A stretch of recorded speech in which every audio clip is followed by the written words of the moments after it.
Hi friends, నేను ఇంటికాడ బోరేస్తుంటే మనోడు ఏసీ మెకానిక్ అంట. ఏసీ బిగంతకి ఇక్కడికి వచ్చాడు. మీ ఫాలోవర్స్ నా దగ్గరికి వచ్చేసాడు. ఇక్కడికి వచ్చేసి నా దగ్గర నన్ను కలితకు వచ్చాడు.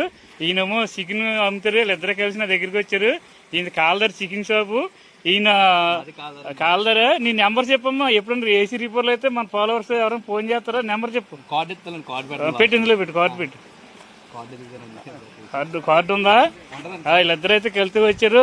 ఏం బాబు, ఎలా తీసుకుంటావు నువ్వు? ఫ్రెండ్స్ అయితే చూడండి, వీళ్ళిద్దరు మనల్ని కలిసికి వచ్చారు. ఈయనేమో ఏసీ మెకానికర్, ఈయనైతే చికెన్ షాపు. వీళ్ళిద్దరితో కూడా కాల్దరే. మీరు ఒకవేళ అందుబాటులో ఉంటే కనుక మన చికెన్ షాప్ కాడ రండి. మన ఫాలోవర్స్ మీకు అందుబాటులో ఇస్తాడు చికెన్. ఇక్కడే చెరువు పక్కన అమ్ముతారు కాల్దరి. మనోడేమో ఏసీలు మామూలుగా రిపేర్లు చేస్తూ ఉంటాడు. మీకు ఎప్పుడైనా ఈ నెంబర్ పెడతాం ఫ్రెండ్స్, చేయండి. వీళ్ళిద్దరూ నన్ను కలిసికి వచ్చారు. థ్యాంక్స్ బెదరు. మొత్తం ఇద్దరు నాకు